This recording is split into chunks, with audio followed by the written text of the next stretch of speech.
Hello student, today I will talk about the units of the work. Last session में हम लोग चर्चा किए थे वर्क और वर्क के डायमेंशन के बारे में। आज हम लोग पढ़ेंगे units of the work. Units of the work हम दो भागों में बांट कर पढ़ते हैं, ठीक है। एक है एब्सोल्यूट यूनिट, फर्स्ट है एब्सोल्यूट यूनिट, दूसरा है gravitational unit. We can express in two way. Units जो है वर्क की यूनिट हम एक्सप्रेस करते हैं दो तरीके से। एक एब्सोल्यूट यूनिट और दूसरा ग्रेविटेशनल यूनिट।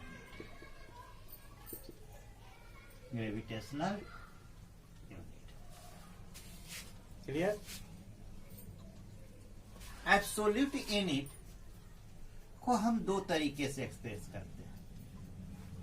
पहला है एसआई में और दूसरा है आपको जो है सीजीएस में। उसी तरह ग्रेविटेशनल को भी हम दो तरीके से एक्सप्रेस करते हैं, एक एसआई में और एक सीजीएस में।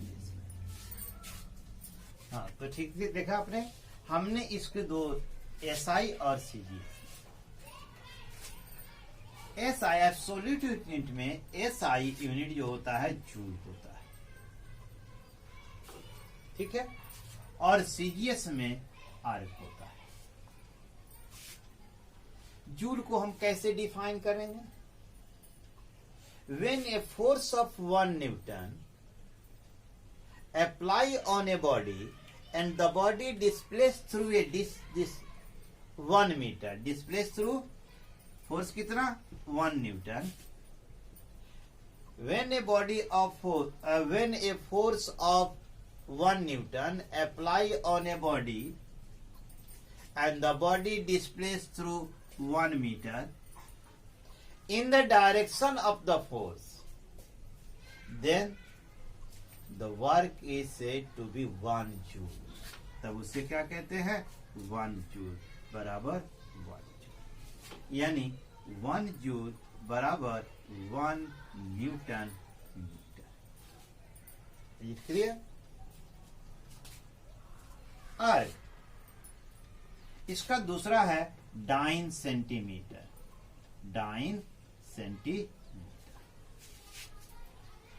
When a force of 1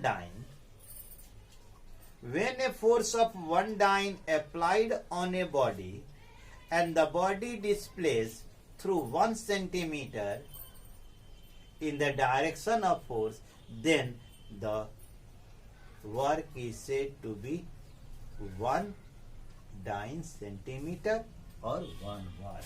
यानी तब यहां पर 1 आर्क बराबर हो गया क्या? 1 डाइन। फोर्स कितना है? 1 डाइन, और डिस्प्लेसमेंट कितना है? 1 centimetre. That is the 1 dyne centimetre. यह हो गया 1 आर्क। क्लियर। अब आते हैं इन दोनों में रिलेशन क्या है, जूल और आर्क, ठीक है। तो 1 जूल हम जानते हैं 1 न्यूटन गुणे 1 मीटर। 1 न्यूटन में होता है 10 to the power 5 dyne. Clear. 1 metre में होता है 10 का पावर 2 सेंटीमीटर। तो टोटल कितना हो गया?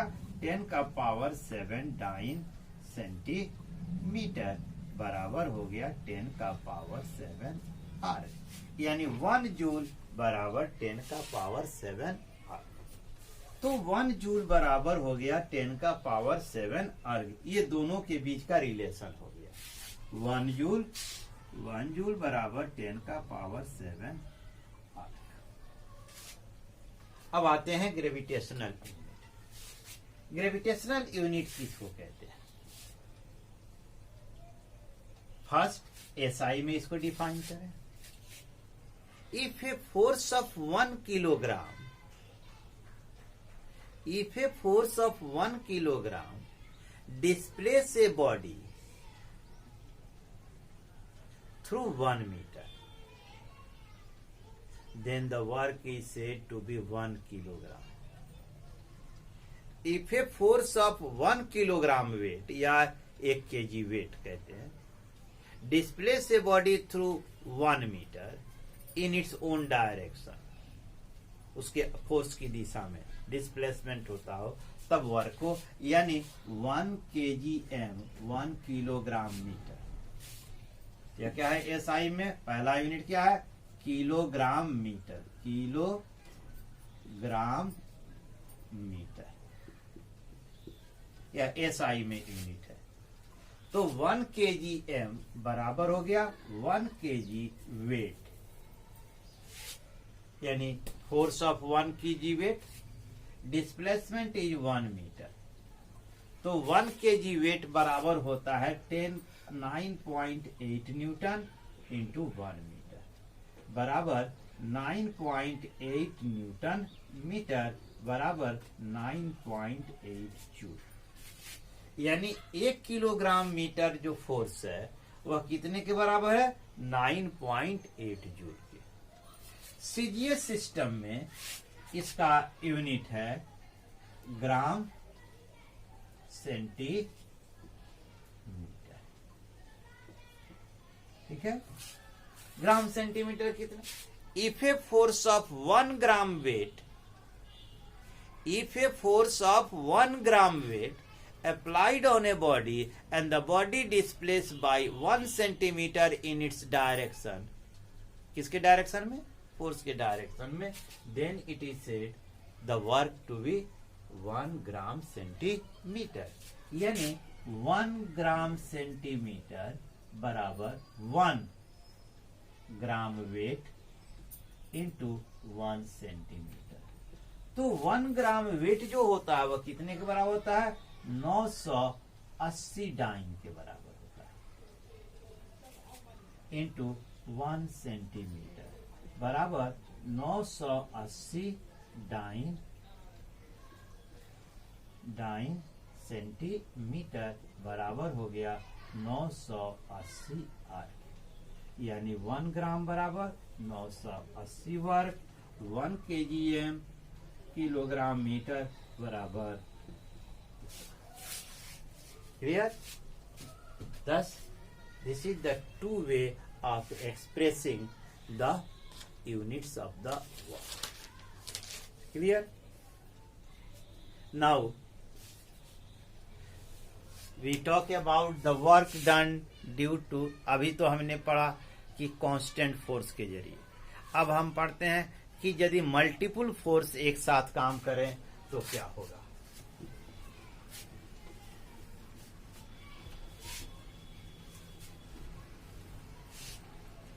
Suppose that the several forces F1, F2, F3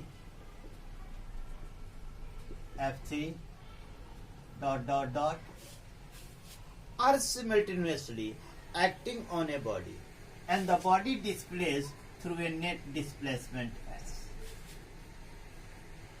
ठीक है। तब वर्क क्या होगा, W बराबर F1 into S plus F2 into S plus F3 into S plus dot dot dot, clear, यानी W1 plus W2 plus W3 plus, ये पहला work हो गया W1, ये दूसरा F2 के कारण वर्क हुआ, ये F3 के कारण वर्क हुआ, F1 के कारण वर्क हुआ। तो यानी कि हम कह सकते हैं यदि इसी तरह n फोर्सेज लगे हुए हों तब W बराबर समेशन n बराबर 1, I बराबर 1, I बराबर n, W, ये हो गया समेशन। ये आपको जो है एक फॉर्मूला, यानी individual force, sum of the work done by the individual forces इसको क्या कहते हैं? Sum of the work done by the individual forces या नेट वर्क डन। इसी को हम दूसरे तरीके से कहते हैं। यदि F1, F2, F3 कई सारे सेवरल फोर्सेज एक साथ काम कर रहे हो और इन सभी फोर्सेज का नेट फोर्स F हो, तो F बराबर समेशन F, ठीक है, I1 I हो गया। तब और नेट डिस्प्लेसमेंट S हो, तब हम क्या लिखेंगे? वर्क डन बराबर F इंटू S बराबर हो गया summation I1 I N F, ठीक है, इंटू S। क्लियर? ये हमारा वर्क डन हुआ due to the forces, several forces acting on a body. ये तरीका हुआ। अब सेकंड हम आते हैं, अभी तक हमने देखा, जो हमने वर्क डन देखा 1 डायमेंशन में। अब आते हैं 3 डायमेंशन में। यदि फोर्सेज, कोई फोर्स F है, ठीक है, और डिस्प्लेसमेंट S है, तो 3 डायमेंशन रेक्टेंगुलर कंपोनेंट में इसको कैसे एक्सप्रेस करते हैं? तो F बराबर होता है, आप जानते हैं, F x, ये हटा दें तो I dot come, F y j unit cap, F z k cap. उसी तरह S डिस्प्लेसमेंट बराबर S x I cap plus S y j cap plus S z k cap. ये हो गया आपका 3, यानी x एक्सिस के डायरेक्शन में F x है, y एक्सिस के डायरेक्शन में फोर्स जो है, फोर्स का कंपोनेंट, इस फोर्स का कंपोनेंट F y है, के ना z डायरेक्शन में F का कंपोनेंट F z है। उसी तरह जो डिस्प्लेसमेंट है, S x डायरेक्शन में S x है, y डायरेक्शन में S y है, और z डायरेक्शन में S z है। तब वर्क क्या होगा? W। नेट वर्क क्या होगा? तो नेट वर्क हो गया आपका F डॉट S, यही हुआ, तो बराबर हो गया F x I cap plus F y j cap plus F z k cap into S x I cap plus S y j cap plus S z k cap. Clear? अब इसको हम multiply करें तो देखेंगे हमको 3 term आएगा, एक इसके साथ, एक इसका इसके साथ, और एक इसका इसके साथ, और बाकी जो है डिफरेंट होंगे। ठीक है, तो हम जो है आप मल्टीप्लाई करके देख सकते हैं। तो हम इसको एक साथ लिखते हैं, f x S x i cap into i cap. दूसरा क्या आएगा हमारा, f Y S y j cap j cap. तीसरा क्या आएगा, f Z S z k cap k cap. अब जो बाकी 6 आएंगे वह क्या होगा, f x i s y j, f x i s z k, फिर इसका आएगा f y j s x i, फिर आएगा इसका एफ वाई एस जेड के, उसी तरह इसका 2 टर्म आएगा। ठीक है, अब देखिए, लेकिन बट वी नो, क्या हम जानते हैं वेक्टर फॉर्म से, आई कैप बराबर जे कैप बराबर के कैप बराबर 1 एंड आई कैप है ना, आई कैप जे कैप बराबर आई कैप के कैप बराबर जे कैप आई कैप बराबर जे कैप के कैप बराबर के कैप आई कैप बराबर के कैप जे कैप बराबर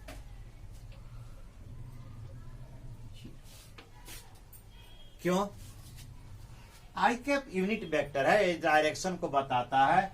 आई जे के ये यूनिट वेक्टर है जो डायरेक्शन, तो i into i both are in the same direction, तो angle between the two is the zero. Clear? तो कॉस जीरो की वैल्यू क्या होती है? 1। आई जे, चूंकि ये 3 डायरेक्शन है, आई जे के ये तीनों एक दूसरे के परपेंडिकुलर है, तो आई जे परपेंडिकुलर हो गया, ये सभी परपेंडिकुलर हो गए, तो cos 90 बराबर होता है 0।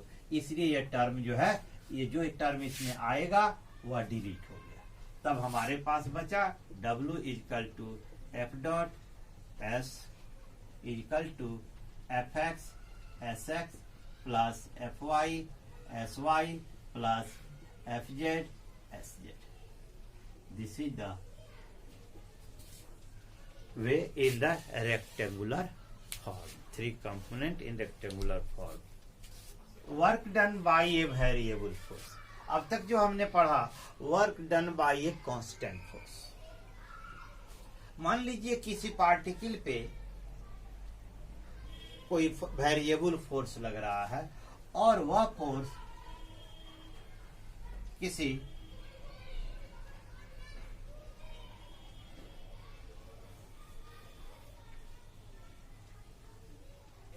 ठीक है, किसी पार्टिकल पर एक वेरिएबल फोर्स लग रहा है जिसके कारण particle displace from position a to b, a से बी तक पहुंच गया। ठीक है, तो हमें ए से बी तक जाने में फोर्स के द्वारा किया गया कार्य कितना है, इसको हम कैसे ज्ञात करें? ठीक है, we have to find out the work done along the curved path A B. इस कर्व्ड पाथ ए बी के अलोंग फोर्स के द्वारा हमको किया गया कार्य। मान लिया कि एक कोई फोर्स है, फोर्स है वेरिएबल फोर्स एफ, जो इसकी डायरेक्शन से थीटा है। ठीक है,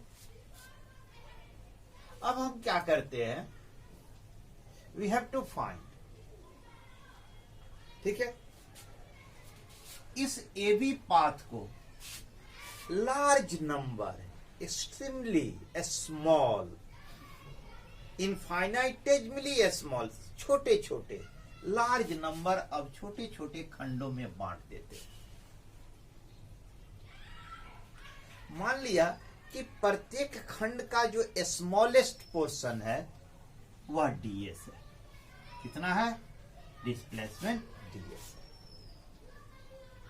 ठीक है, हम क्या करते हैं, इस कर्व्ड पाथ को जो है छोटे छोटे, एक्सट्रीमली स्मॉल, छोटे छोटे खंडों में डिवाइड कर देते हैं एंड एज्यूम कर लेते हैं कि प्रत्येक पार्ट जो है कितने के बराबर डिस्प्लेसमेंट, स्मॉल डीएस के बराबर। क्लियर? अब इस फोर्स में एक दूसरी चीज एज्यूम करते हैं कि यह जो स्मॉल सेगमेंट है, जो इनफाइनेटिमली स्मॉल है, उस during this displacement force remain constant. तब उस सेगमेंट में फोर्स क्या होता है? कांस्टेंट रहता है। हम जैसे इस तरह जो है छोटे छोटे स्ट्रिप में भी बांट सकते हैं। ठीक है ना, इस तरह कई स्ट्रिप होंगे जो छोटे छोटे हम स्ट्रिपों में बांट सकते हैं। प्रत्येक स्ट्रिप इनफाइनाइटेमली स्मॉल है।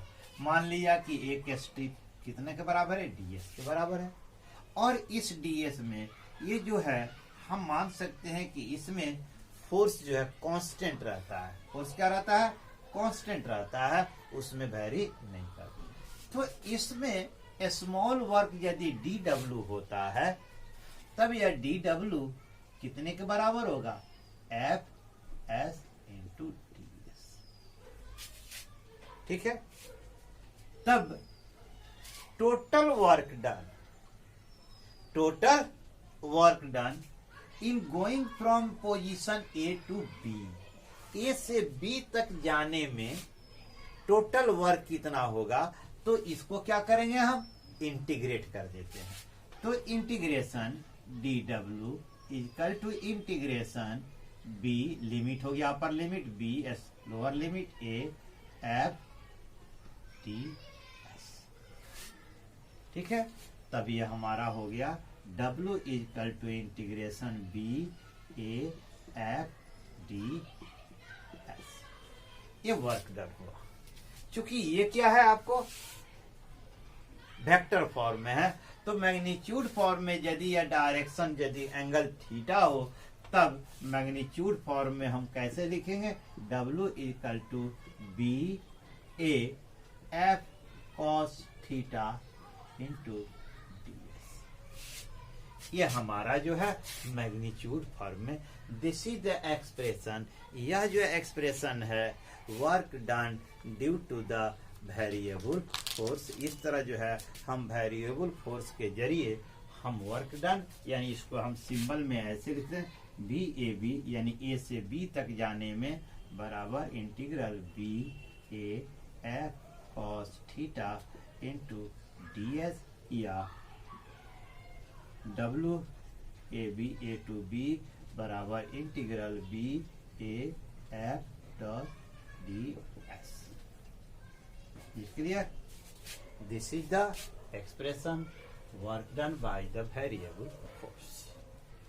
अब हम इस पर कुछ प्रॉब्लम्स नेक्स्ट सेशन में कुछ प्रॉब्लम करेंगे और उसके बाद एनर्जी के बारे में चर्चा करेंगे। थैंक्स।